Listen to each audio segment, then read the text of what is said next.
Oh, I believe we're live. Let me just mute. Oh, okay, got it. Okay. All right. So welcome everybody. Madeline and Amalia here, bringing you the cosmic chat for this upcoming Virgo full moon, which will occur on February 24th at 7:30 a.m. Eastern, 4:30 a.m. Pacific. And we've missed you all. It's been a little while. We had to record super early for the past two moon cycles, and Madeline was traveling and I was traveling, and Madeline's still traveling, but at least she's in the country. We're in the same country together. And wow, what a whirlwind it's been the past month or so. I know from just from what we shared from the moon cycle energies, there was a lot of, we had that Leo full moon, we had the Aquarius new moon. And when I think about Leo and Aquarius, there's that fiery Leo energy where there's things are going to be highlighted, things are going to be brought up, things are going to be just really there for you to see, there for you to burn up or release, or there for you to really revel and enjoy. And then we have the Aquarius new moon, which is this whole new way of thinking and approaching life, and thinking outside the box and realizing that you're part of a bigger picture. It's not just about self. Kind of like Leo can be a little self-centered. Aquarius is like, hey, there's all of us. We're all here in this together. And how that showed up for each of us will likely be our own little storyline, but there's an underlying energy.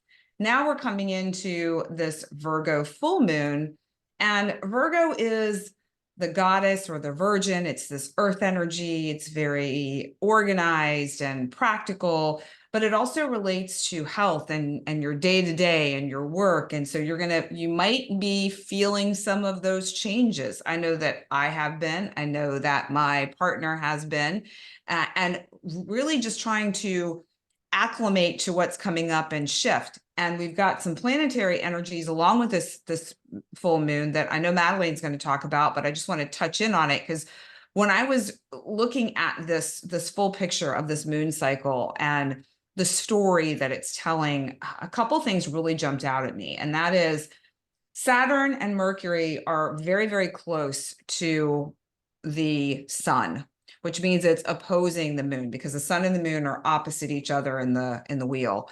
And what I find interesting about this is that the sun is in Pisces, which can be hypersensitive, very sensitive. And it's highlighting these aspects of this closeness with Saturn at 9 degrees, and the sun is at 5 degrees, and Mercury at 2 degrees. So when I look at this and I think of Saturn in aspect to the sun like this, it is about showing your authentic self while also forming boundaries in certain instances where you might need to do that in order for you to be authentic.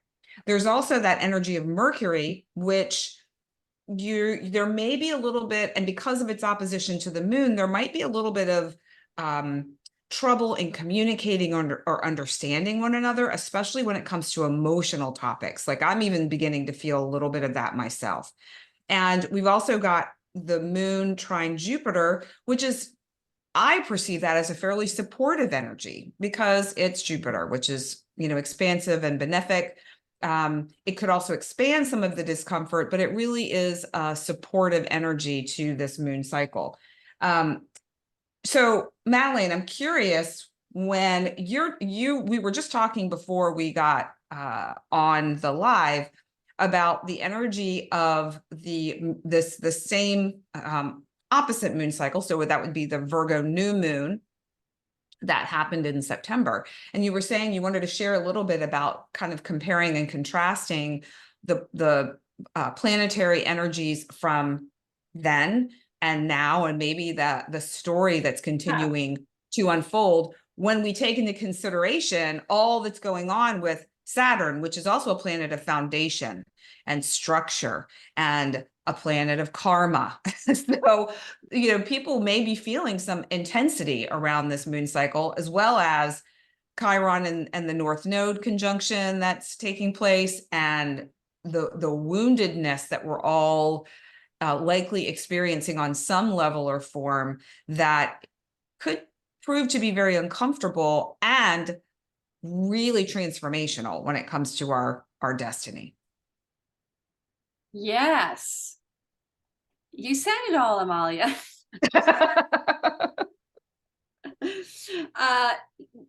You said a lot. I mean, there really is a lot going on, and I'm impressed that you're seeing all of this now. That's great. Thanks. You got your people, it starts to click after a while, astrology, doesn't it? Definitely. Yeah. So the interesting thing about this full moon is it's the 6 month harvest of the new moon, September 14th, 2023, right? So, and Right. that new moon was made a really nice kite, really positive kite. And we had Saturn in retrograde and Mercury was in retrograde. And then in this, yeah, and in this new moon, we have Mercury and Saturn combust with the sun, which is almost a retrograde energy. It's kind of a similar thing. So we've got a Saturn that is combust, and a Mercury in combustion too, because Mercury is at, well, we've got Mercury at 241 degrees, and the sun is at 5, and Saturn is at 9. So combustion is within, I think, 17 degrees for Saturn. So anyway, so Saturn is the energy of Father Time, and it's a malefic, so it blocks things. It stops us until we're mature and ready for it. And when Saturn is in retrograde, it's slowing us down, making us go back and do things right, making us, now it's in the sign of Pisces, so it's like it's very karmic, because Pisces is a karmic energy. Virgo is tends to be the opposite of the karmic line, because Virgo is, where are we a victim? Oftentimes Virgo in your chart is where you tend to play victim. So we're transforming we're maturing out of some sort of victim inability. It's a Mercury ruled lunation. So there's my throat. Yeah. Vacation stuff going to come up here, because Mercury is in detriment in the sign of Pisces. So it's going to be interesting. So we're looking at maturity needing, communication maturity needing to apply practical, because Virgo is practical. And here's something else. Are we ready to jump in on this? Because I mean, Yeah. well, I'll share Let's this. do it. I'm going to share the screen, which was so interesting, because I pulled a card today on my I love to study the transits with tarot just to get sort of more depth on it. So anyway, the Virgo, this is the tarot card that aligns with the decan of the house, or the astrology sign. So not the house, the astrology sign. So if I go to Virgo right here, it is the 8 of Pentacles, which in tarot is the fruition, the results of hard work, the fruits of our labor, things happening, hard work being rewarded. In other words, seeing the 7 of Pentacles card, I should pull it out, represents hard work and now seeing the results of, right? So let's pull up this full moon here. So this full moon hits at that first decan of that 8 of Pentacles. Now, just to jump back on those cards, the next Pentacles is the 8 of Pentacles, and you get the 10 of Pentacles, which are very, very abundant. So basically, we're looking at a very auspicious, very abundant rewards, and Virgo means it's practical, it's applicable, it's useful, it's of service, and it's a result of something initiated in that new moon. But with that Saturn and Mercury in retrograde, there's clarity and confusion, lack of there's a lack of maturity around this subject still. But now we may see that we've matured, but with the Saturn in combustion on the sun with Mercury there, we're looking at our abilities to communicate. We're facing the fears because of the Chiron and North Node conjunction. We're definitely clearing the fears that are preventing us from going on our true destined path, following our node. We have Mars and Venus conjoining, squaring Jupiter in this full moon right here. There's Mars and Venus squaring Jupiter. And then we've got this, the Chiron and the nodes conjoining. So it's like it's really rapid maturation, rapid growing up, rapid growth here somewhere, rapid results. All the planets are direct here for a little while until Mercury goes retrograde in March. So it's like we're really establishing something more now. It's gaining roots. We've matured. We're maturing around it. And if we haven't matured around it, we will. The way an Earth full moon is a material, shall we say, accumulation of something. So it's like tangible. It's practical. It's depending on what house, and we'll go through that. So this full moon brings a practical, and with Saturn in the mix, it's making us do it the right way. It's combust. So it's making us take this very seriously, making us contemplate, because it's in the sign of Pisces, being very contemplative about it, being very internal soul about it, making sure we're motivated, coming from the right place. Saturn in your Pisces, it's intuitively guided energy. But again, it's creating, like you say, long-term stability, long-term financial stability. And it's serious, taking something very serious, doing it right. And I can really relate to all of this because it's hitting, we're going to go into it, but for Cancer rising, Pisces is the 9th house, which is where my MC is. And I run these workshops and classes online, and I've been having a really hard time trying to formulaic them, or find my pattern, or find my course, or or how am I going to do these classes? And I mean, from that new moon, I started again. It was a period of starting it again with a new, but there's some sort of maturity I haven't achieved yet in my clarity around it, or in my ability to communicate it, or something. So it doesn't mean we stop. We still keep going at it, but I'm thinking on this full moon, we see the lessons learned from that journey of the Saturn oppressing it, and us not having clarity, and things. And you could say I'm seeing rewards because my 2 classes are getting booked up this week, which is really nice. So it's like, it feels like it's happening. It's in a material, practical way. So, and this is funny because I found a much more practical way to do my workshops. Like, it's really practical. So we're looking at like practical solutions. This is a solution-based lunation because of Venus and Mars being together in the sign of Aquarius, really close to Pluto, which is Venus and Mars coming together to serve.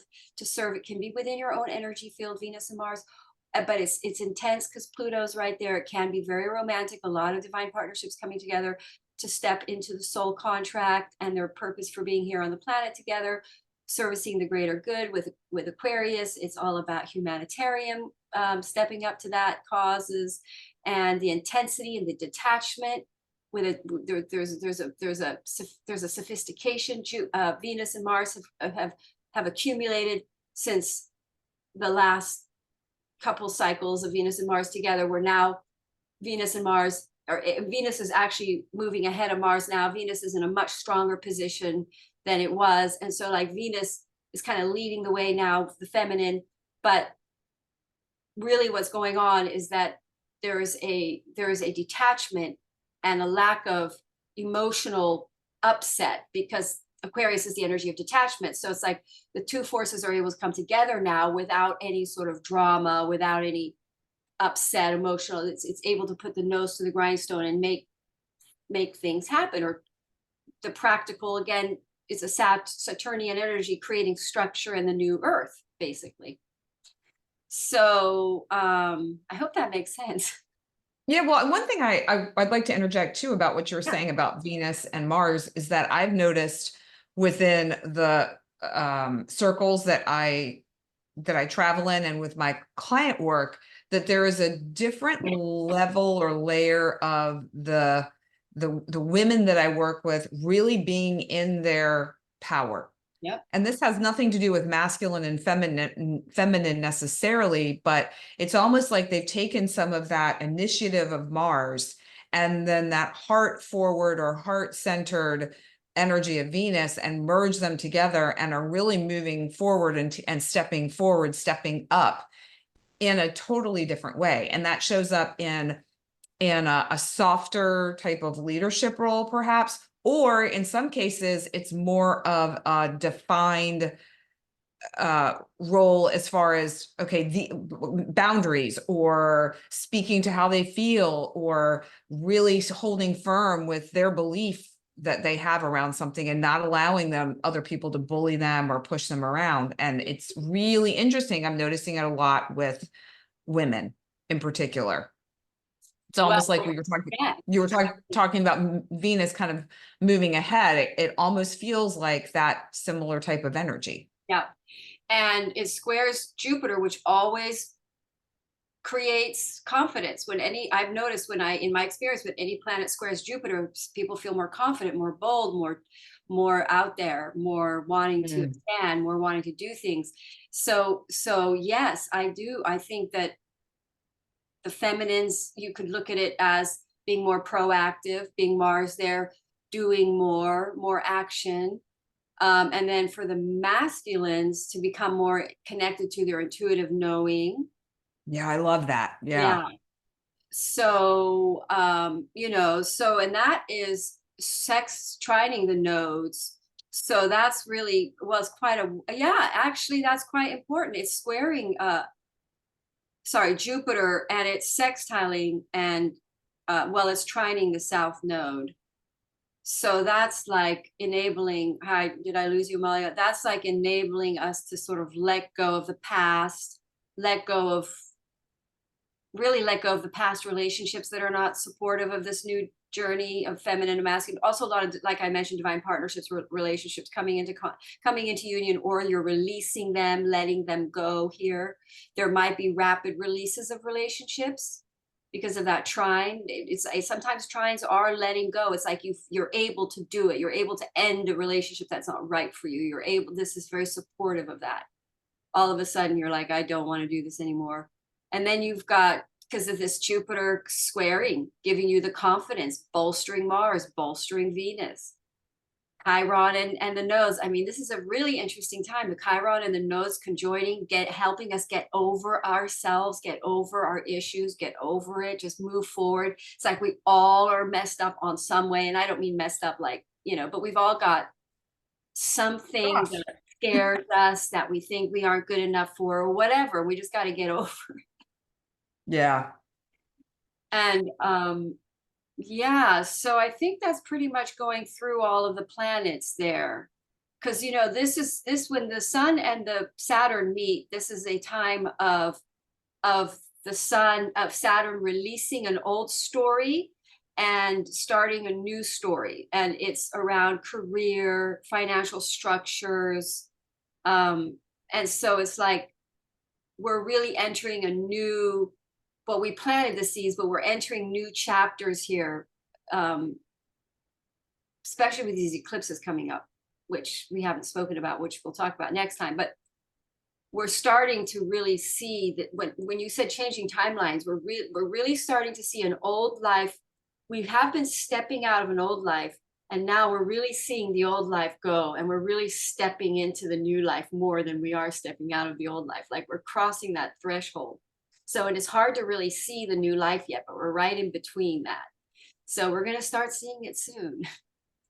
I would be curious if anyone, for whomever is watching this either live right now or in the replay later, if you would be inclined to leave a comment or chime in now while we're live around how that might be showing up for you, and share in your comment your sun, your moon, and your rising sign, and maybe a sentence or two about how it's showing up for you. Because I know, I always say in all my videos, we learn from one another. And I feel that that is so true, particularly now.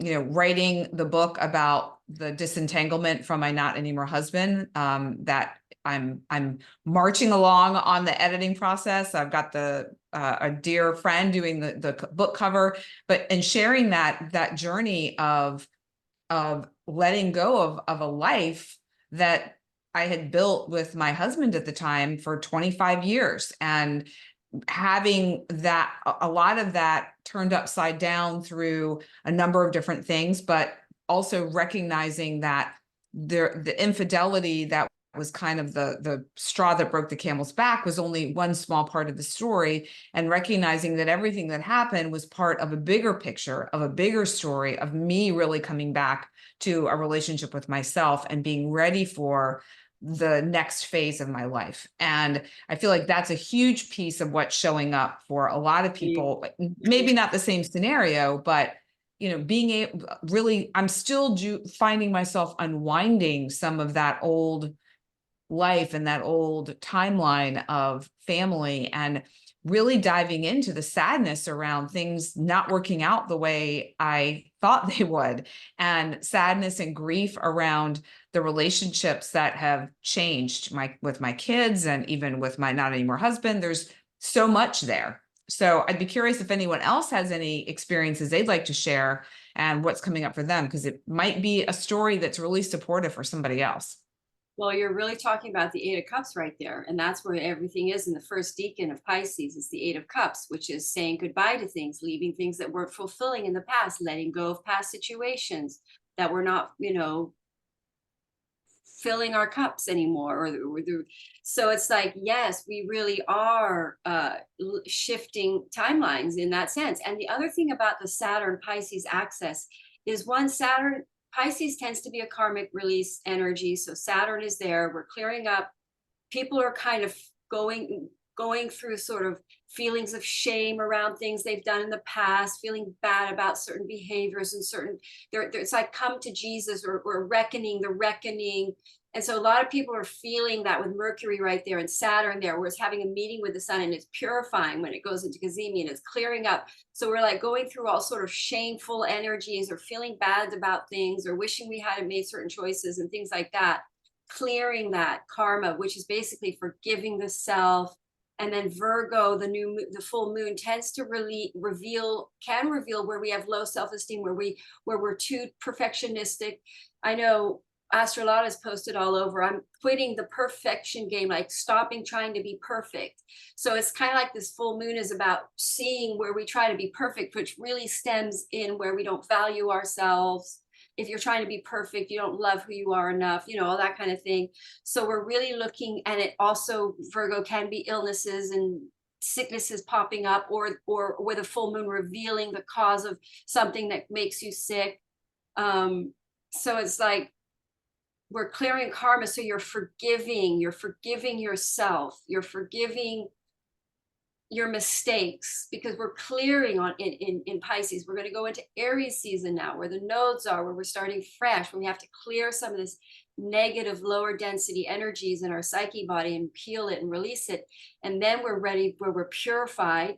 And this is the genius access, where you have a quantum field, because once you get out of that shame and out of that lower density feeling, that depression, that funk, which a lot of people might be feeling with Saturn in conjunction so you feel that funk or that shame, or where I've failed, where I haven't done good enough.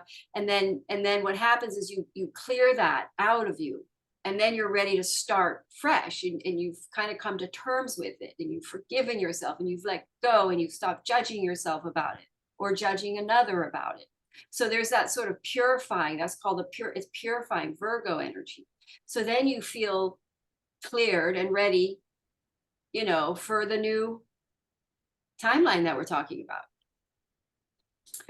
So, well, and I love the way you describe this purifying energy, and when it comes to shame and perfectionism in terms of a lack of self-worth, and being able to clear that and allow yourself that grace to give yourself a break for maybe choices that you made that weren't the best, but they were the best that you could do at the time, and really letting go of that need to be perfect and beating yourself up over not doing things quote unquote better. I know that's another big theme that's shown up, and I feel like this energy is very supportive of letting that go and moving to the next phase of your life. Yes, because in a lot of the things that this full moon is going to bring into your life, you weren't doing because you didn't feel you were perfect or good enough at. You would have stopped, not just you, I'm talking the collective, us. Right. We were not doing something because we couldn't see that we were good enough or perfect enough at it, and all we could see are the flaws in it. And it's hard. It's easy for me to say this, but it's I suffer from it too. I don't post enough because I feel I'm not good enough or it's not perfect enough. And like I need to be perfect at on some crazy level, you know. So it's like that's what we're gonna, and then we're going to be working through that, because we have to break through these things so that we can step forward and go to the next level, which is what this new timeline is pushing us to do. So we're facing all these like fears that stop us with that Mars and Venus right by Pluto, getting over our fear-based attachment issues in relationships, learning to be detached.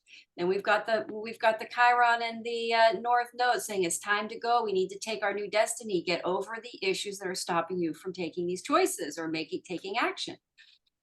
So, well, I can say with my book, that's one of the big things was yes, that was holding me back was the perfectionism around it, and also fear around what other people might think if I'm not viewed as perfect in some sort of way, which is so absurd on so many levels.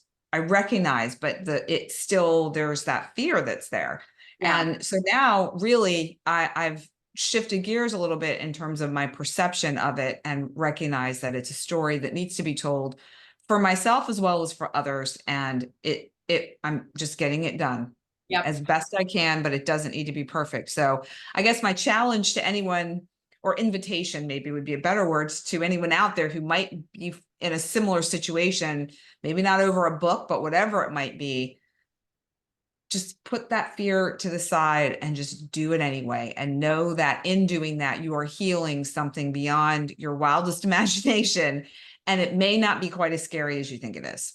Well, yes, because with Mars and Venus in the sign of Aquarius, it is the energy of getting the Aquarius is the energy of the eccentric, the oddball, the ones that aren't afraid to be different. They embrace their differences. They embrace what's unique about them.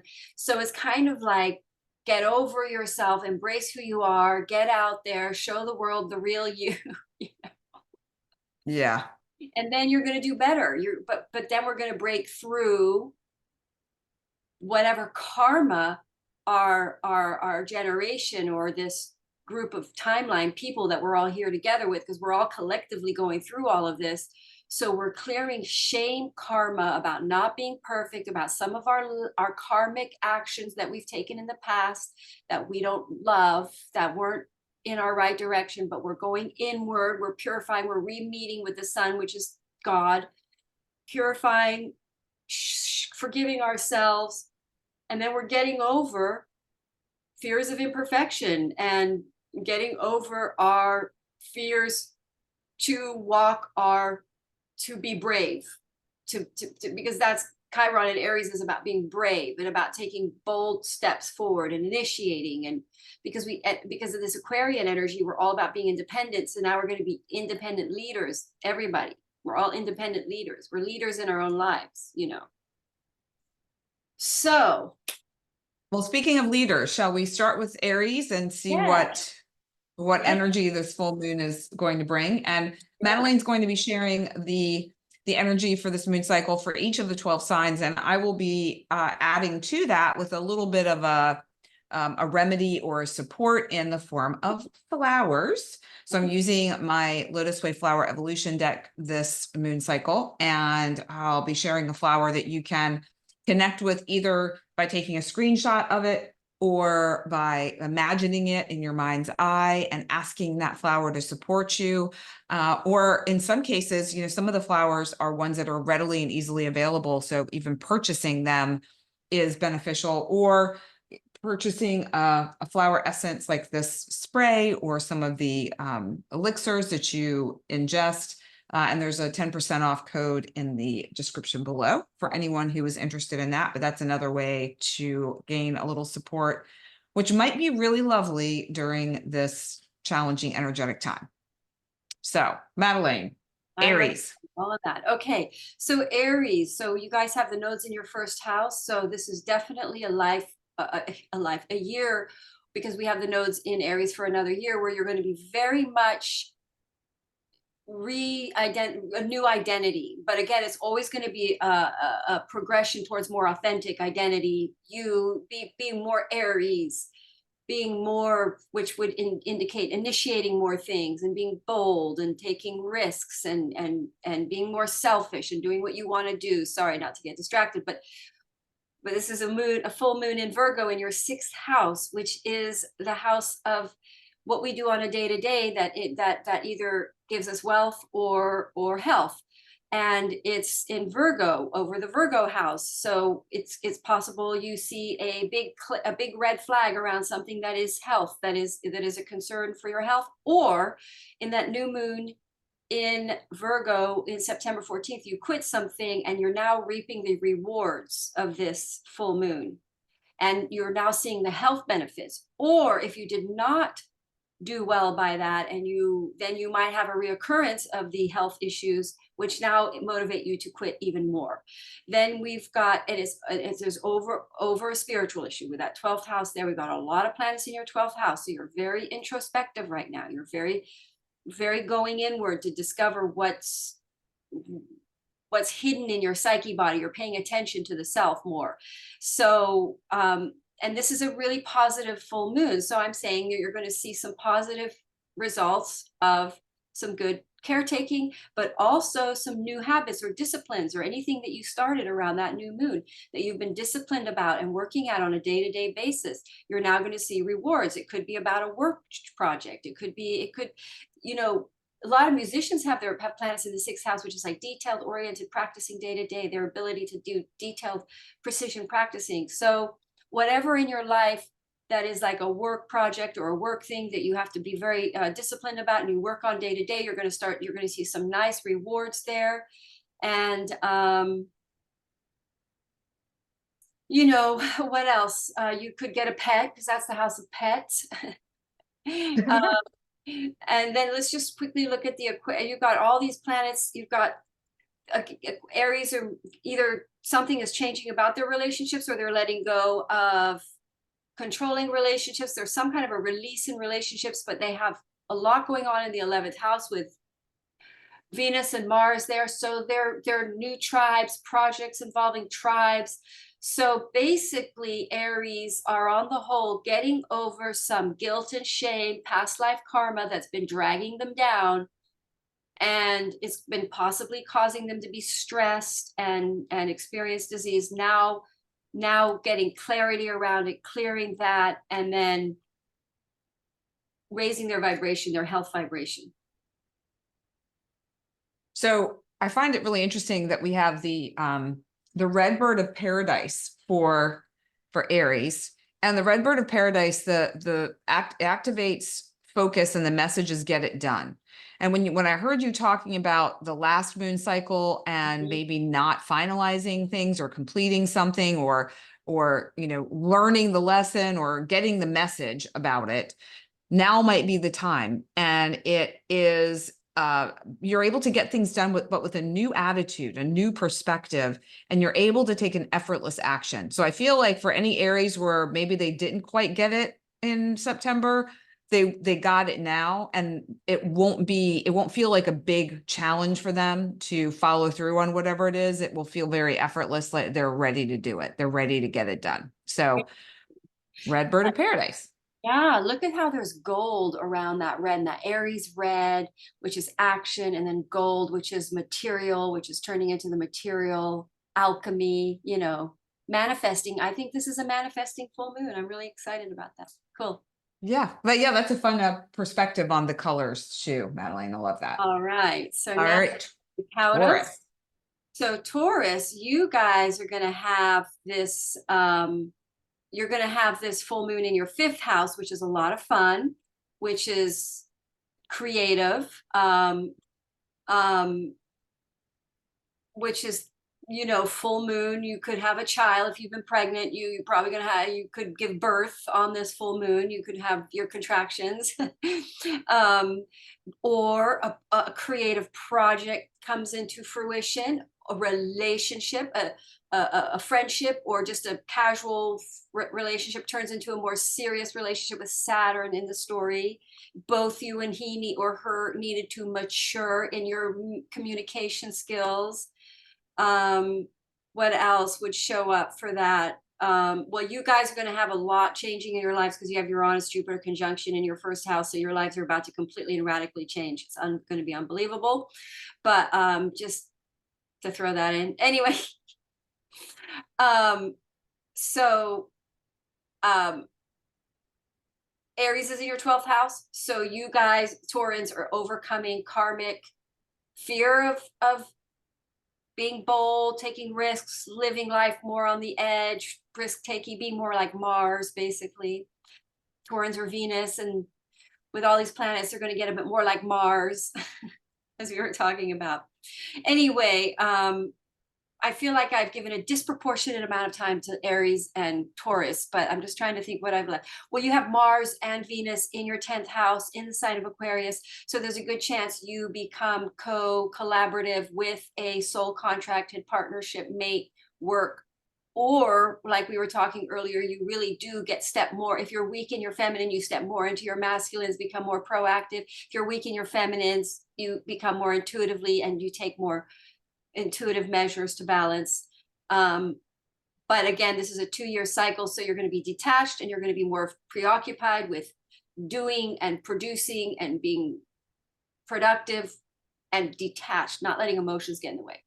All right, Taurus. All right, so I feel like the white water lily is a great support for Taurus in terms of activating awareness, and the message is sharpen your senses. Okay.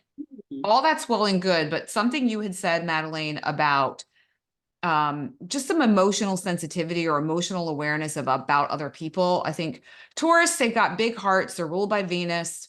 However, there's also a little bit of a stubborn streak and a little bit about themselves, not selfish necessarily, but sometimes they're so caught up in what is in front of them. They're kind of like their perspective and point of view that they miss what might be better for everyone involved, and really taking account into what the other might need. And this flower really supports doing that. And having that sensitivity, we have the sun in Pisces, which is already a sensitive sign, having that sensitivity for what others might be going through, and also an awareness of what your true feelings are around anything that might be coming up that may have to do with a foundational structure in your life. We've got that Saturn there in opposition to the moon, or an emotional relationship or an emotional encounter. Maybe there's a situation where you're a little bit too Mars-like you're being a little too aggressive, and you might need to soften that a little bit, or maybe you need to be a little bit more aggressive. But having an awareness of where you are emotionally, having an awareness of the feelings of yourself and others, and taking that into account when you're engaging with people or situations. So and white I water really lily. think that reminds me of the energy of Jupiter conjoined Uranus. Isn't that white? Because Uranus is very electrical. It's very sort of like, it's a very explosive energy. So Oh, I, that's yeah, interesting. I So think when is that happening? I don't want to get too sidetracked, but just April curious. 20th. April Oh, 20th. so it's And coming up. yeah, but 21 degrees Taurus. And so, whoever's got any planets around there, expect a radical change. 20 degrees Taurus. Yep. 20 to Interesting. 21. Yeah, I think it's 21, 20. Yeah. Check your charts, people. See what's going on. Yeah. Okay, Oh, Gemini. that's affecting my chart too. Okay, so Gemini, yes, let's go to Gemini. Gemini is having this full moon Virgo in your fourth house. So family, real estate situation, home. It's funny because I know a Gemini who just bought a new, she put in an offer on a piece of real estate about a month ago, maybe, and it's probably going to come through right on this full moon. She's probably going to come in out of escrow right there. So it's like a piece of real estate comes through. Again, it's auspicious, so it's good. What else can we say for Gemini? So the sun, everything is in your 10th house. Your nodes are in your 11th, so you're this is a very social time. Traveling with the 9th house there, planets there in the 9th house, traveling or exploring or learning, reading a lot. Gemini, interestingly enough, my father's Gemini, he's reading a lot. And you're meeting new people because you have the nodes in the 11th, new tribe people that'll probably be significant for the long term or involved in the next chapter, the higher timeline we're entering.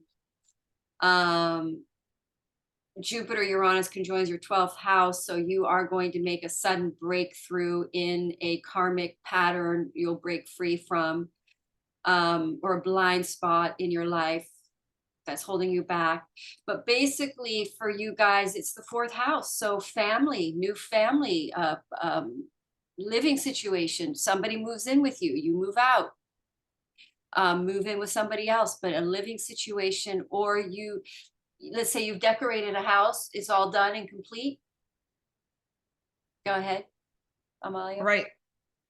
Well, we have the giant spider lily. And when I look at this and then I think about family, it's almost like a little prickly, because family can be very nurturing and nourishing and supportive, but can also be one of those things where they push your every button and it can feel very difficult and challenging. And there's also lots of them. There's like lots of them. Lots going on. Because Yes. there's so many needs, So that's the energy when I look at this, but when it comes to the energetics of giant spider lily in general, it actually activates lightness and lightheartedness. And the message is free your mind. So if we think about Mercury being the ruling planet of Virgo and this full moon in Virgo, and we take into consideration that we might get caught up in stories in our minds that relate to home and family and maybe beliefs we have around what we can and cannot have, perhaps. This gives us that sense, again, it's that the vibe of effortlessness and simplicity. And so it's almost like the opposite of what this flower looks like is the energy of which it holds and which it carries. And so really keeping in mind to just take things light, easy breezy versus heavy and hard. Nice message. Yeah. In other words, don't argue with everybody at home. No more arguing. Or, sometimes full moons bring up issues that need to come up to be resolved. So with Mercury there, you might all get in an argument. Hopefully not. But if you do, it'll clear out. It clears it out. I was just going to say, it may be something that needs to happen. It's that, I kind of think about Chiron and the nodes in Aries. I mean, Aries, that fiery energy, just like burn it up, let it out and move it out. And then you can move on. And be healed from it. Yeah. All right. So now we're going to look at Cancer, and you guys have this happening in your 3rd house. So, social media, website, communication, talking to people, busy. Virgo is a busy energy, by the way. I got to add that in. But 3rd house is kind of a busy house, a lot of short distance traveling, teaching. It's mercurial, it's the micro. So if you're teaching or writing or doing online stuff, because you've got this Uranian transit happening in your 11th house, so your social media platform and network could start really doing better, start coming up, which would be great. We've been not struggling, I don't want to say about it, but just going at this for a long time, and it feels like you never get anywhere. But you just, if you've been focusing on doing good content, you're going to reap the rewards here on this full moon. And you know, it's a very this is basically what we're doing is we're putting abundance with the house. So good, maybe meeting new people, or new people contacting you, or maybe people that you met back in the 14th. Some things that happened on the 14th of September now brings you abundance, some sort of abundant. Maybe you met somebody, or you had a new client then, or somebody, and you didn't, and nothing happened from it at that time, but now they contact you, and now you go forward with them on a project. You could get involved in a co-writing or communicating, or on a blog, or you know, basically, it's basically, or you could redo your website. I might be doing redo my new websites, basically communicating with others and out in the world. And from any communications you have done, it will bring you rewards and results, or you start doing communications and out in the world that bring you rewards and results. So I love the, and Oh. this one's a little bit hard. Let me see, I'll tip it a little bit there. The papaya flower. And so it activates receptivity, and the message is gentle is powerful. This relates to collaborations and working together with people. So I feel like this connects in with what you were saying around, you know, some of the things you might be posting, or some of the interactions you've had, or some of the relationship dynamics. This is also a balance of masculine and feminine aspects. This also has to do with community and thinking about things in terms of a community mindset. I mean, third house is also neighbors, isn't it? If I'm not mistaken as well. So, you know, Yeah, community, close, you know, close knit or close short distance travel. So that's just that is part of your community. So the papaya flower, the way I'm receiving the message from the papaya flower is to be gentle with yourself and others in terms of your communication, and be aware of the possibilities of collaborations with people within your community, because there might be some really powerful way that you can move the ball forward in your work or in your community, whether that's maybe a philanthropic project or something along those lines, when you work together and take more of a gentle approach versus more of a pushing or aggressive one. you know what? That's very interesting, because I've really noticed that about my work, how when I put things or post things, I'm feeling very calm, and like with my workshops and my classes or whatever, I'm very low. I don't want to say low effort, but it's just a Virgo effort, but it's not like hard push behind it. Go, sell, or any kind of that energy. It's more just like, this is what I'm doing now, very gentle. So it's interesting. And that's Pisces energy, that gentle flow, which I much prefer to work in that flow than like that push energy. Well, what's interesting about you, Madeline, I think, is that, you know, I've noticed that too. Even though your emails are kind of the same as they've been, there's a different feel to them. And and you're a Sag sun, but you're right on the edge. Yep. So you have that fire, but I feel like it's not always consistent. And so, and then there is that your Cancer rising that's softer and more mothering and nurturing and more flowy, which is great in so many ways, but not necessarily great when it comes to like, let's get her done with business. Yeah. So, and sticking with that. So, Well, yeah. it's just that energy of, I think, Saturn being in Pisces is softer energy. And that's the house, the ninth house, which is for Cancer, it's in your ninth house, which is most Cancers work in the spiritual, psychological. Yeah. So there'll be less Aries and more water. As Aries covers their 10th house and they've got the nodes there. So they've probably been feeling like, I got to get out there and fight in my career and, you know, all this sort of thing, which is a good, I mean, it's life, but it's like with what cards you're saying, is more done in a gentle, soft way. Exactly. I resonate with. Yeah, that's perfect. So now let's shift gears to Leo, which isn't always gentle and soft. Leos, yep, the leaders. So Leos, you guys have, oh, come on. Okay, you guys have this in your second house. Nice, nice. Hopefully that's tangible money.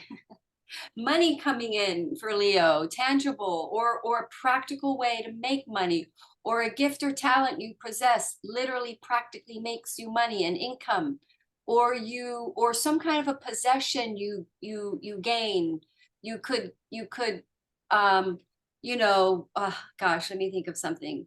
Somebody gives you a gift or something, but also a lot of times full moons in the second house show you where you aren't valuing yourself, where you don't have pride in yourself, where you don't believe in yourself, and your self-esteem issues are coming up to be seen. So you got to pull up self-value, or you start seeing in this full moon that you really do start valuing yourself a lot more. And so you're now going to bear the fruits of that you're resonating at a more higher level of self-value. So you attract more possessions. Second house is our possessions, what we value, what we own that's valuable. Some sort of valuable possession could come into your hands, or a talent or a gift that you possess in your own talent body now bears you money. You sell a piece of art if you're an artist, if you have planets in your second house. You're often artists. And this is a Virgo energy, so it's like earth energy. So a lot of artists have earth energy over their second house. And if they have Mercury there, they're very good crafts, good with their hands. So you could suddenly start making things, or start selling things that you've made. Let me think of anything else. Okay, so Aries over the ninth, you have the North Node over your ninth, so you're really transforming and changing some sort of deep belief. You're having a whole new perspective, and also travel is opening up your mind, opening up your belief system. And with Chiron there, obviously you're getting over some sort of insecurity, lack of self-belief, or unable to hold belief strongly of your own. Now you can. And then we've got big relationship stuff happening with you guys, Leo, because you've got Mars and Venus in your seventh house as well as Pluto. So your relationships are transforming. And I would say you go into co-partnerships or involved with dealings with partners, new partners, any kind of a partnership.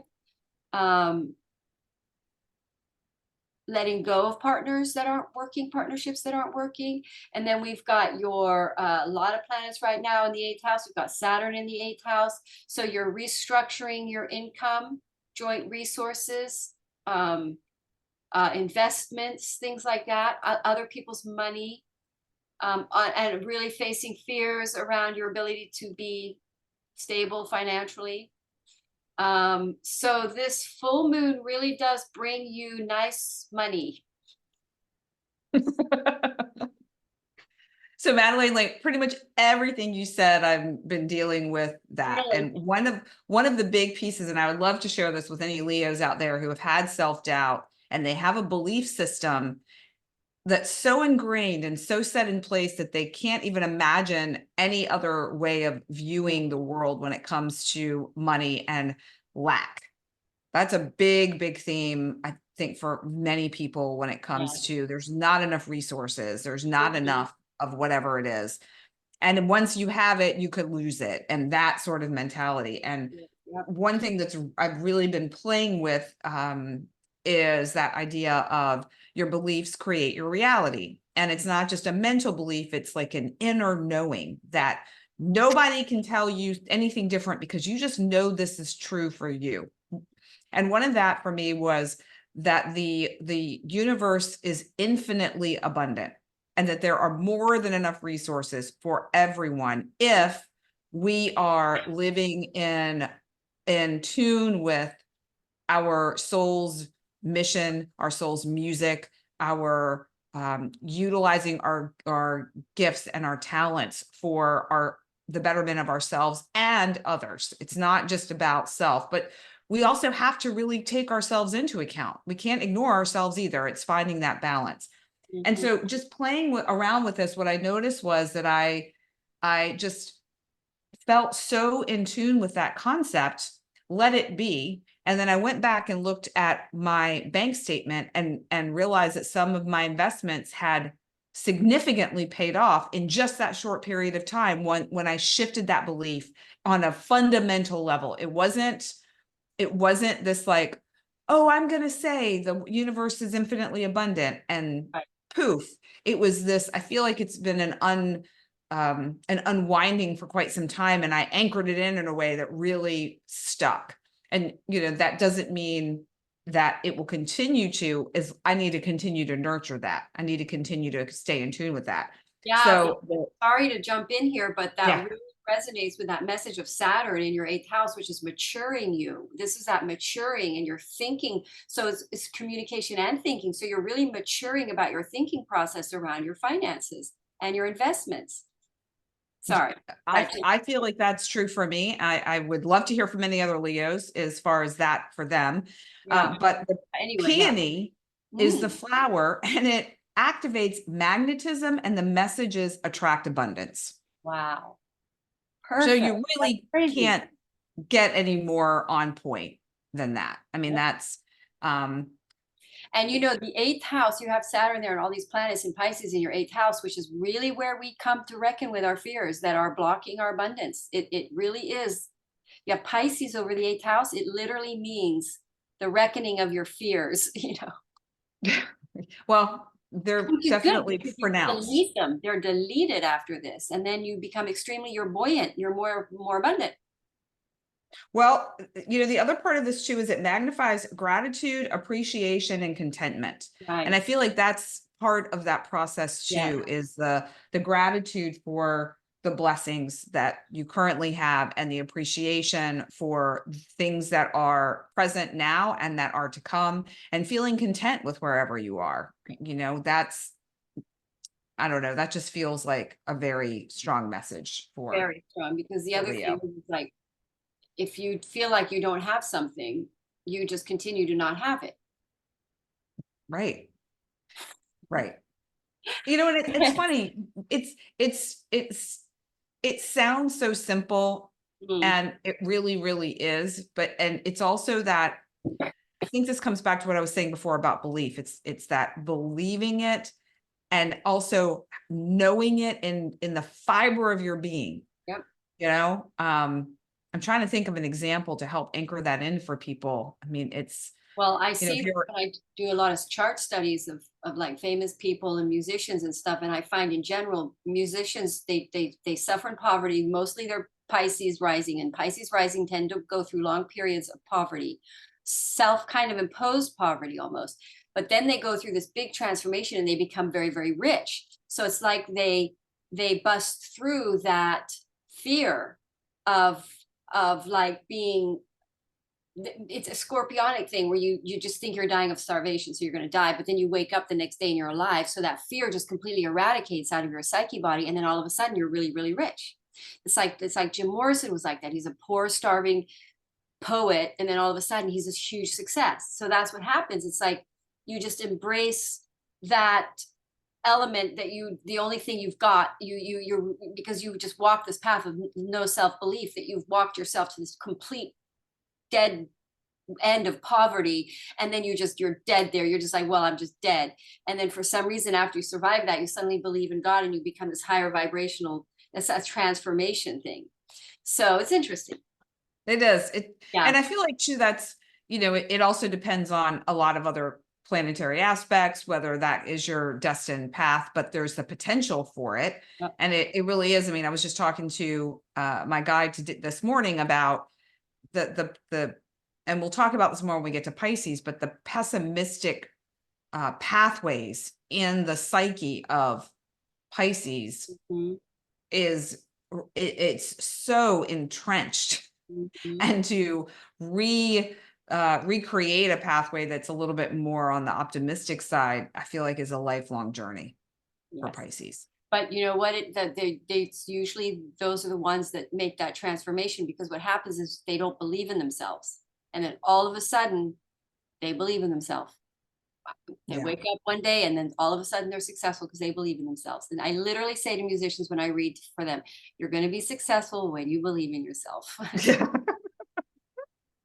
Well, let's talk about Virgo since this is in their Oh first yeah, house. Let's see how they're Virgo. believing in So themselves. yeah, this is a big full moon for Virgo on your first house and your ascendant. You're going to be feeling very optimistic and excited. Things are going to some sort of long effort or struggle you're going to break through comes to comes to fruition, tangible success for you in some area, solution comes in. um the moon and the sun and Mercury and Saturn are in your seventh house of relationships. So there's a lot going on in relationships for you guys in the next 3 years, 2.5 years now, where you're just restructuring things. Also kind of clearing karmic relationships or karmic patterns in relationships. But this full moon in your first house, a health solution comes in, because first house is your body. You could suddenly really reap the rewards if you've been working out, taking care of yourself. You're reaping a lot of the rewards, or you start to really take care of yourself more and start working out. You have a new identity. Oftentimes full moon in the first house, you have a whole new look. What else? First house full moon, you do find a practical way to earn income. Some kind of income could come in, because this is a very auspicious, this is a full moon of harvesting, because Virgo is the harvest in tarot. It's the harvest card. So it's very much about tangible results coming into you on the that you've deserved, that you've worked hard for. And plus, again, overcoming some sort of self-critical perfectionistic thing, breaking through that. Go ahead.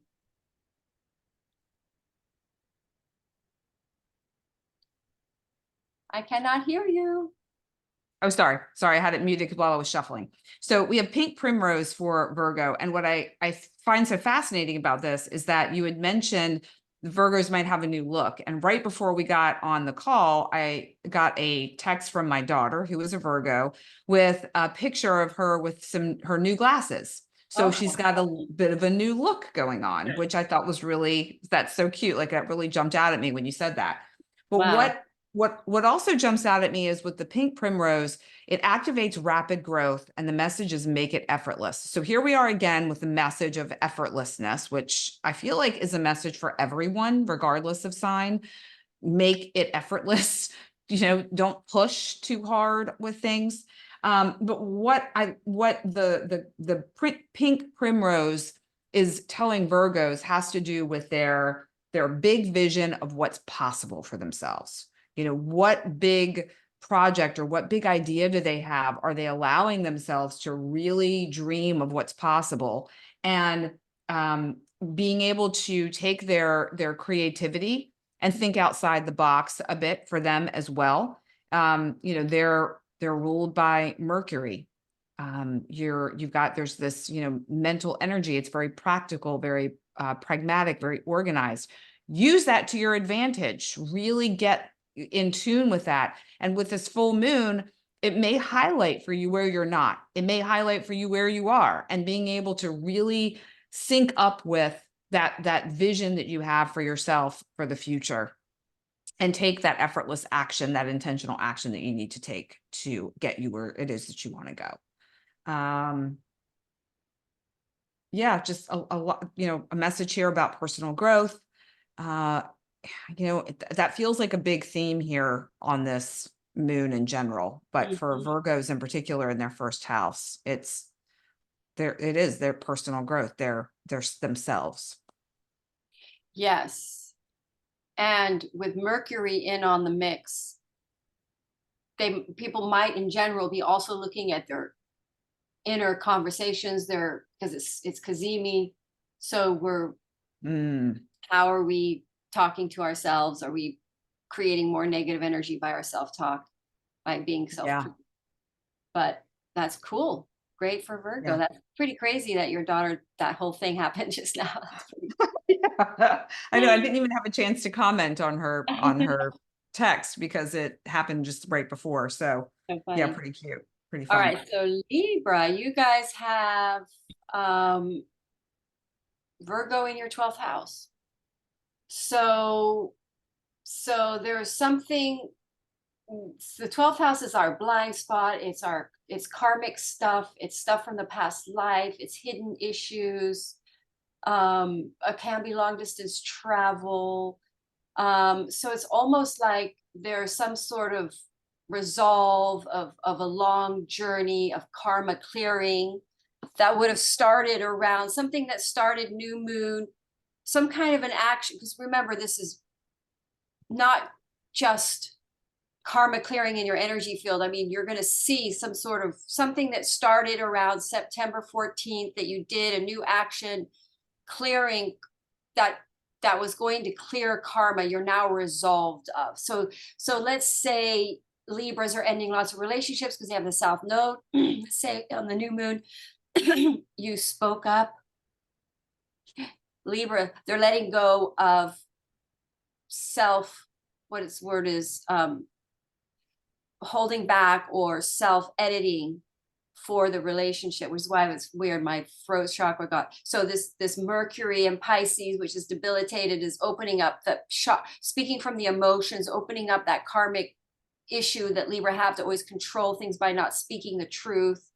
So there's some sort of karmic resolve of that where you, but you did it, you took action in September, and you're facing some truth, you're communicating well now, and it might have just been really when you face these deep truths and deep things, deep scary issues, it's weirdly traumatizing in a weird way energetically. You may not be, nothing may be really happening, but in your energy field you're experiencing a sort of fear, stress energy around having communicated something or said something that went against your comfort zone or went against that, keeping everything, the eggshells not stomped on. So in other words, you stomped on an eggshell and it scared you. Anyway, long story short,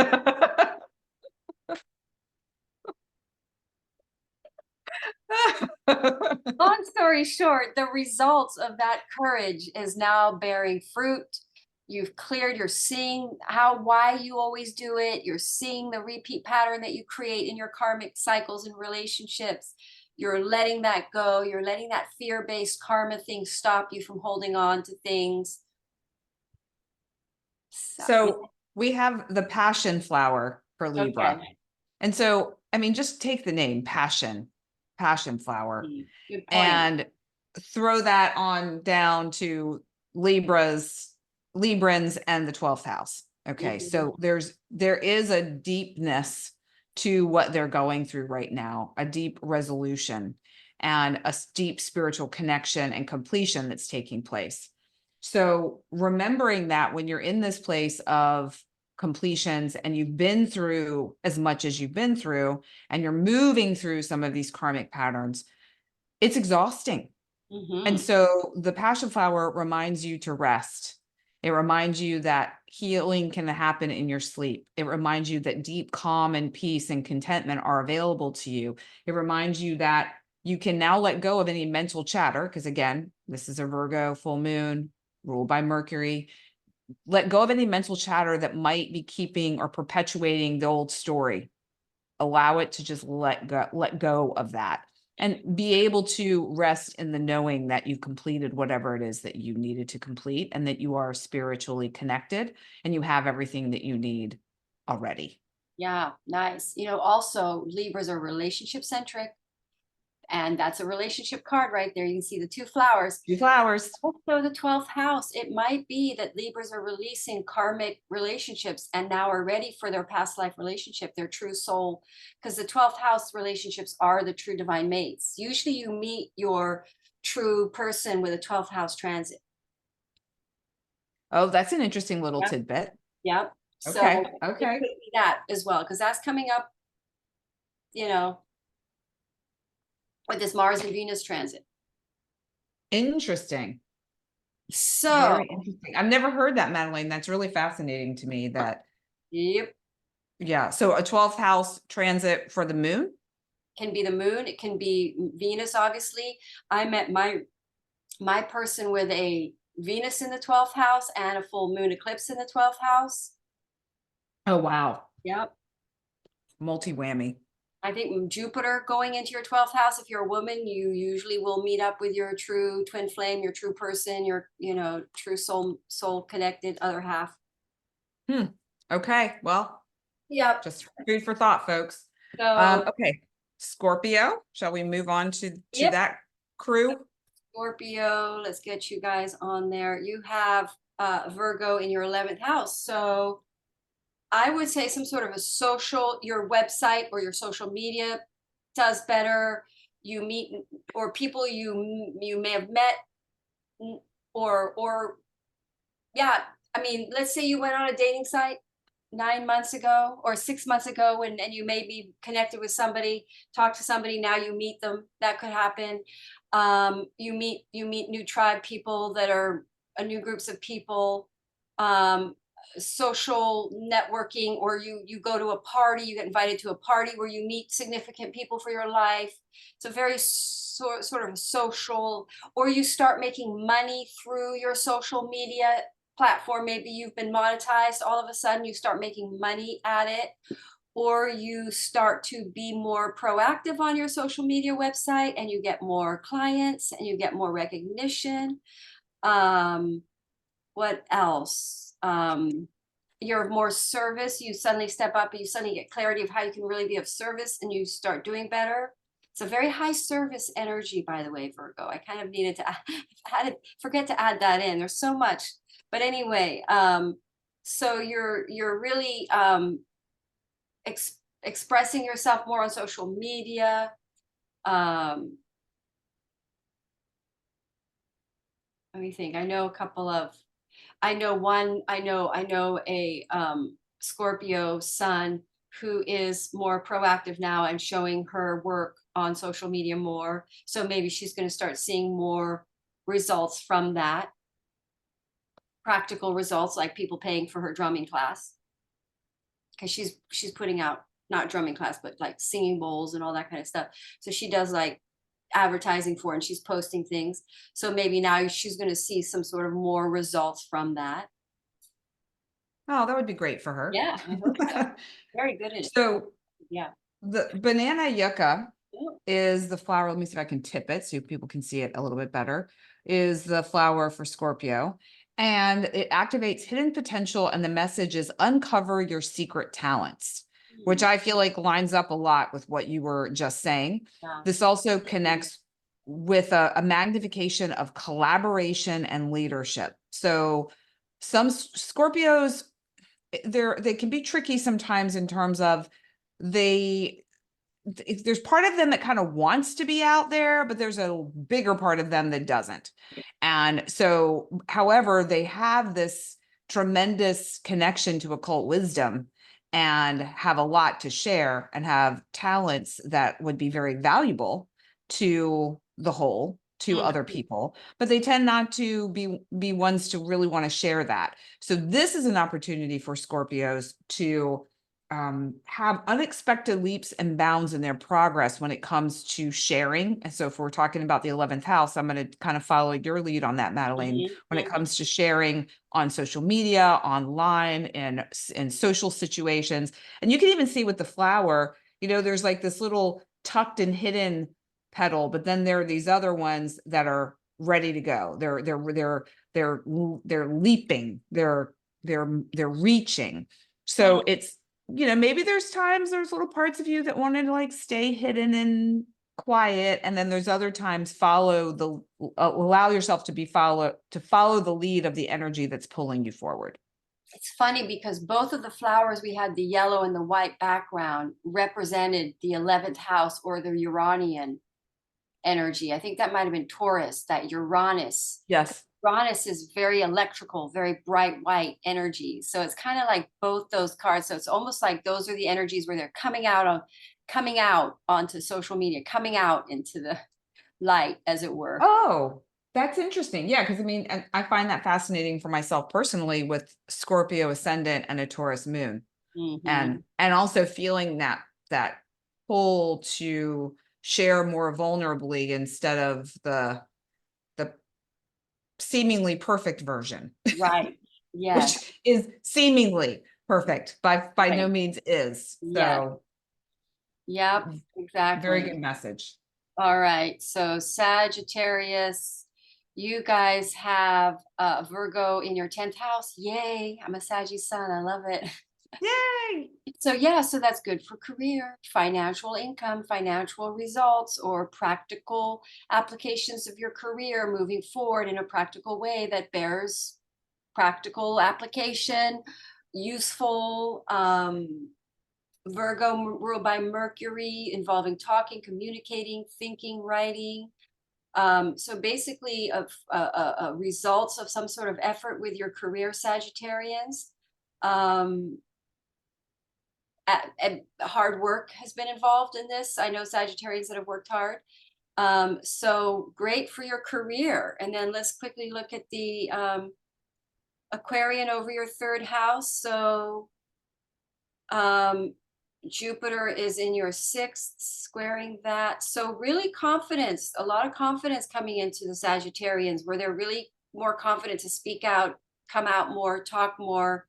I kind of feel that way. I can see my son's like that. He's Sagittarius. He's definitely much more on his social media, more face forward, more frontal. So it's kind of like being very, very that feminine and masculine energy, balanced, bold, and intuitive at the same time, you know. So what else can we say for Sagittarius? Yeah, because your ruling planet is in the sign of Taurus, which is sextiling this new moon and trining the moon and sextiling the sun, which does create an easy flow, something happening, something working out, something. I know some Sagittarians that are going to be very happy with this full moon. Very. Yourself included. Yeah. Yes. No, things have been going really great, but I'm excited about my new classes. They're starting to kind of bubble up more, and I'm excited about that. So, you know, That is really cool. yeah. That is really cool. So, jasmine is the flower for Sagittarius, and I'm just gonna share a few keywords. Confidence, which you already mentioned, Madeline, radiance, magnetism, attraction, and appreciation for your own beauty, but the beauty within you and without. So it's not just necessarily your physicalness, your physical beauty, but it's also the inner beauty that you're radiating out and that you're sharing with the world. And it's a reminder to express your appreciation more. And that could even be expressing your appreciation for yourself, to yourself as well. So it is, I feel like this is such an awesome flower for Sag in terms of just that radiating confidence in whatever you're working on, whatever projects you have. And you can even see it's this kind of expansive energy with these flowers. It's like ready to bloom, ready to blossom, ready to show who you I also truly like are. that green color of Virgo, and that is the materialization, things materializing, you know. I feel like this full moon is for everybody, the materialization of long efforts of because of Saturn being in the picture. It looks like we're starting to see everyone's been efforting and sort of for a long time. Like I've been working on these classes in my workshops for a long time. But it's partially I haven't had clarity about how to take them forward. But my point is that we're seeing results from clarity now gained from having persisted at something for a long time. Yeah. Yeah. I can feel that. I can feel that too. That sense of it's not all the way clear, but it is becoming clearer. Yes. And feeling that push, that nudge to okay, keep going. Right. Take another step. And that's all you need. You don't need to know 10 steps from ahead, just one. Yep. And that is Virgo. It's like it's all these earth signs. It's diligence every day to day for long periods of time before you see the sprouts, you know. So I think we're going to Yeah. start eating sprouts, which I'm very happy about. Okay, so Capricorn. Capricorn. So yeah, Virgo in your ninth house. So a whole new philosophy. You might start teaching Capricorn, or you might start learning something, or also traveling. You could work involving travel, a new belief, a whole new change of belief, which enables you to improve your health. More disciplined. Now you discover you need to be more disciplined about something, so you start working more. Capricorn are very disciplined, but like there's blind spots. Everybody's got blind spots, so they see a blind spot now where they realize they need to be more disciplined in a certain area, involving maybe spiritual practices or writing. If they're writing, they need to do that on a more, more of a diligence. And then now they're seeing the results of their diligence from something that they've been persisting at. Got Aquarius over their second, good for money for Capricorn. Venus and Mars, Pluto transformation is going to occur in your finance, your beliefs in finances, how you spend money, how you earn money. There's a total transformation with Mars and Venus there. You're really balancing your energies around making money, which is very auspicious. So this is good for Capricorn. You're going to see you've got Jupiter and Uranus in your fifth house, so something really radical shifting and changing there on April 20th. But I would say this full moon brings you it's another thing. This full moon could bring you abundance around a situation that you never believed could work, like a certain job you didn't think you'd ever get, or you didn't believe you'd ever really be hired for that. You get hired for, because the ninth house, usually when I see full moons there, people really have like a transformational belief, like, whoa, wow. You wake up to a way to make money. It's really easy and practical, that kind of an energy.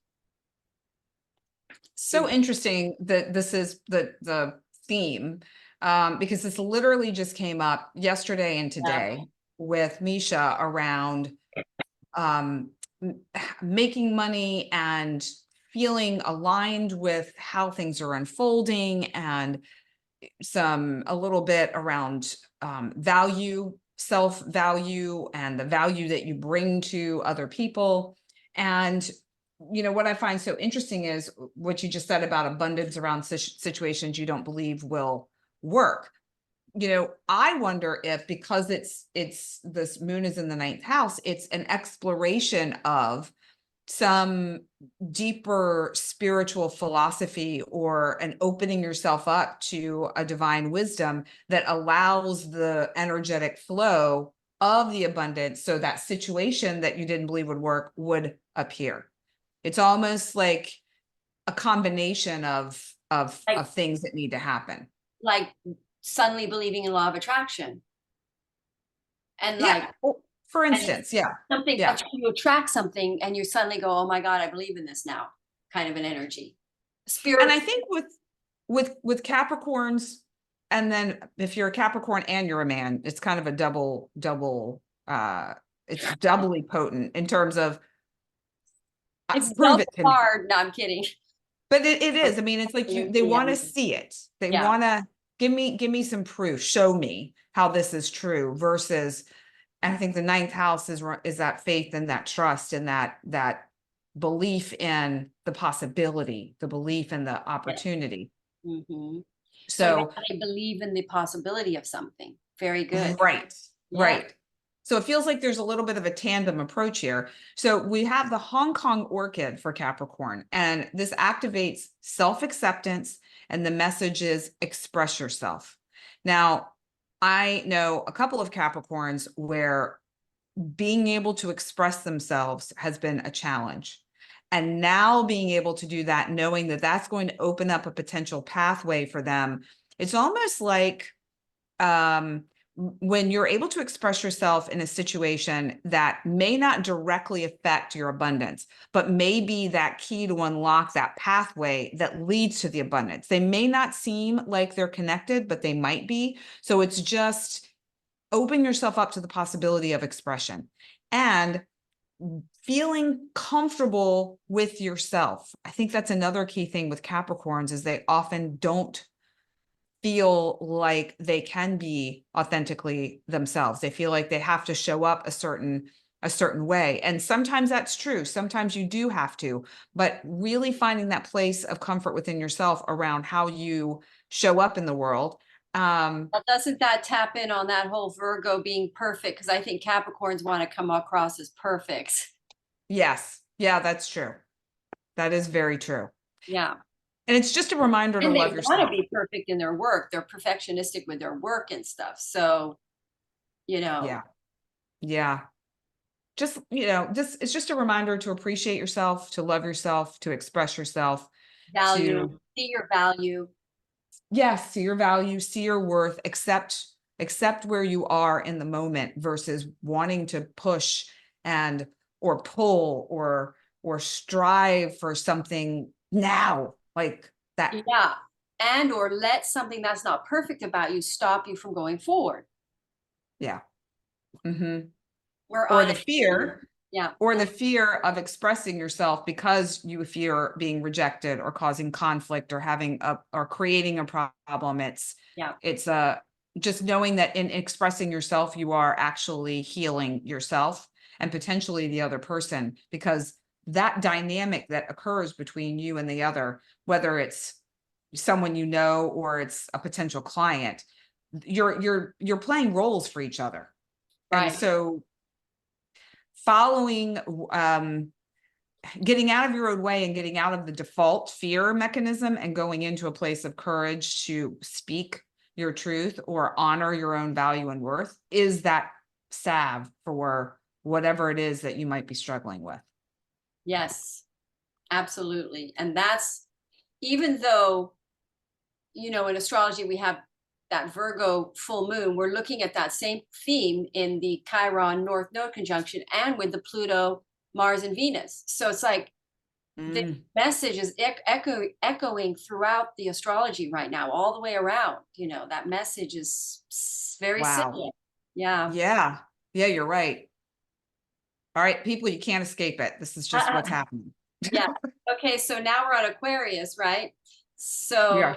yeah, so you guys are having Virgo in your 8th house, full moon in your 8th house. So joint financing, oftentimes fears really pump up on a full moon in the 8th house. I certainly have had financial fears popping up, but then I think something opens up, some kind of investment looks good, or some kind of inheritance can come in, or joint financing with another person, something opens up to your spouse's income, so you have more, you have perhaps better joint, an investment could go up in value, or a property could go up in value, or if you've been trying to refinance your house, it comes, or if you have a joint financing with your spouse, one of you, your joint finances becomes better. What else?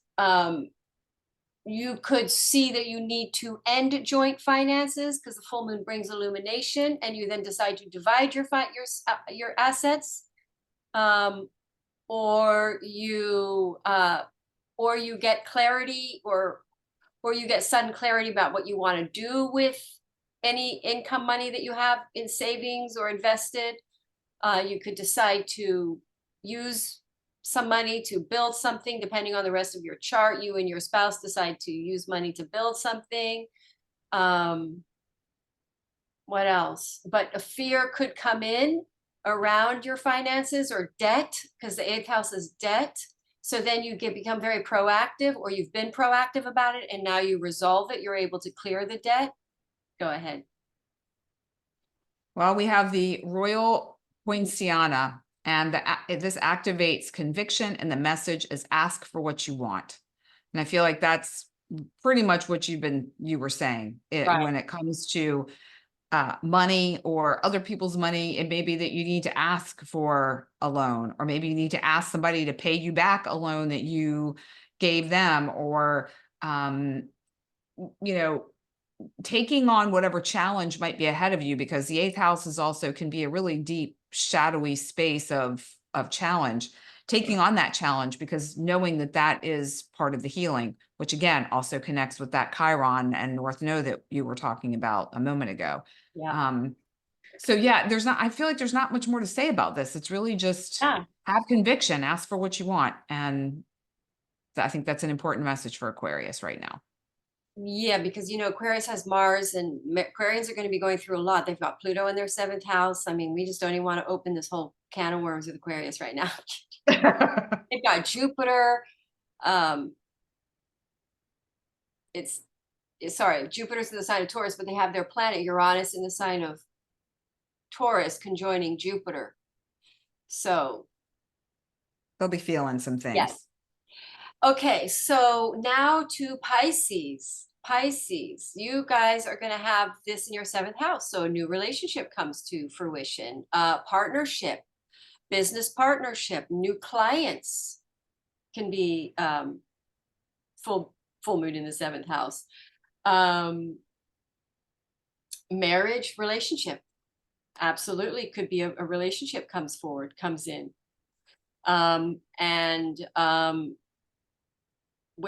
With Pisces, you've got Saturn in your first house and you've got Mercury there. So there's a certain amount of maturity that you had to learn to do to become ready to be in this relationship. It's possible you met them around, or you met this person around September 14th. Like my son is rising sign Pisces. He may have met a bunch of musicians. A lot of musicians that are in bands have planets in their seventh house. That's how you know they're in a band, because they have all this like joint collaborative stuff going on in their charts, so it's like you might have met a bandmate, which now makes your band the right band, and now you guys are able to earn money at it.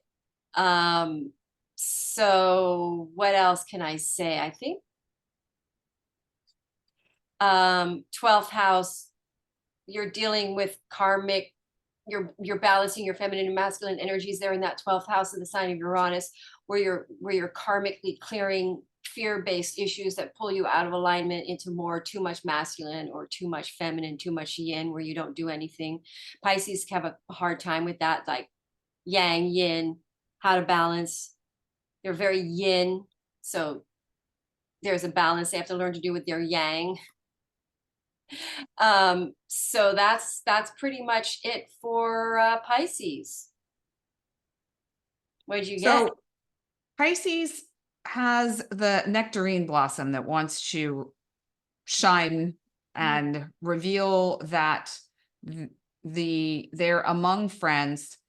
It activates a sweetness.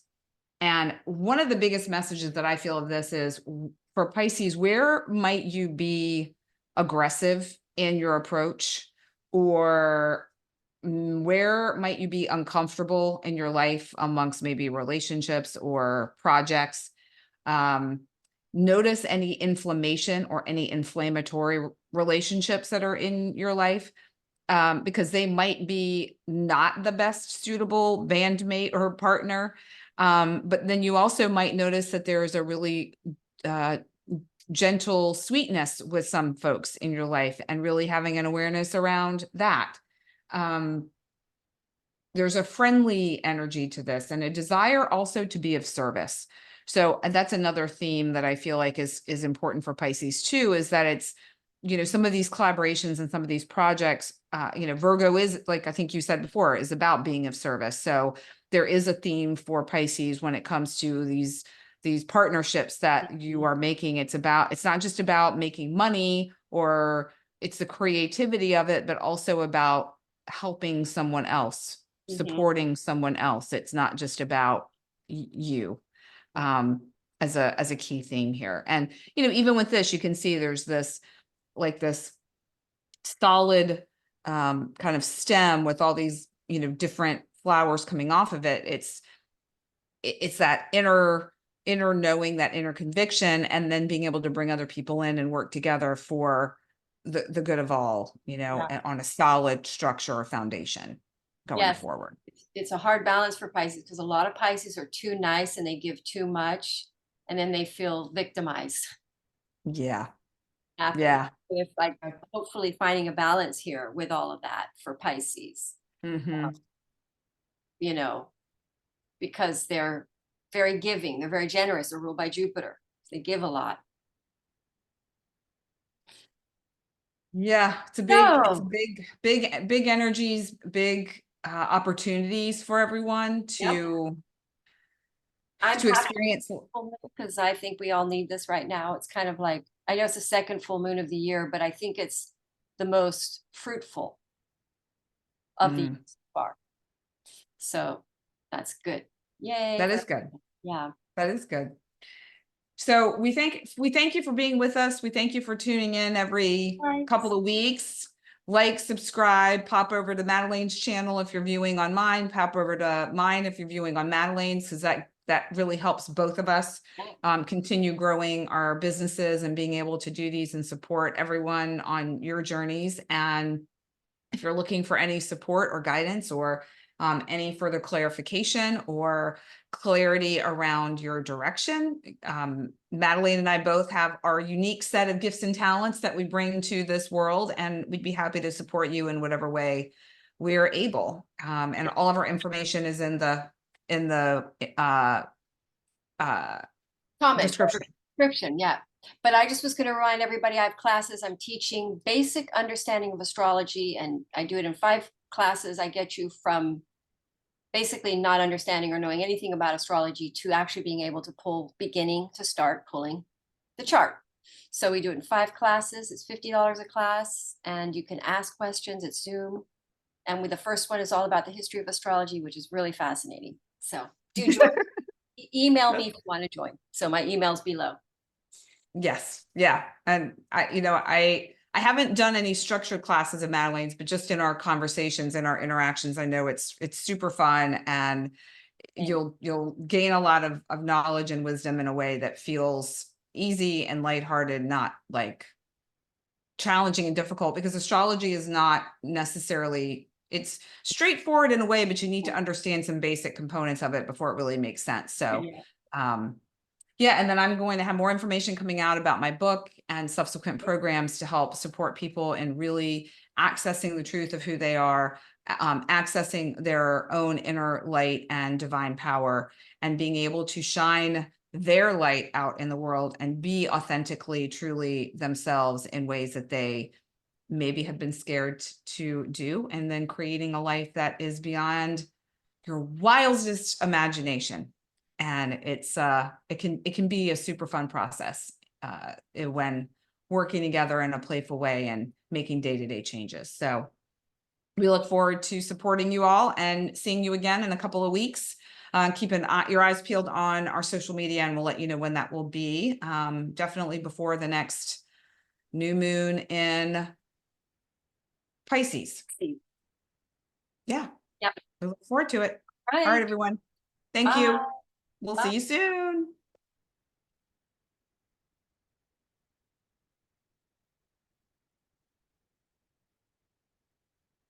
Oh, I stopped. Okay. I guess I stopped the recording.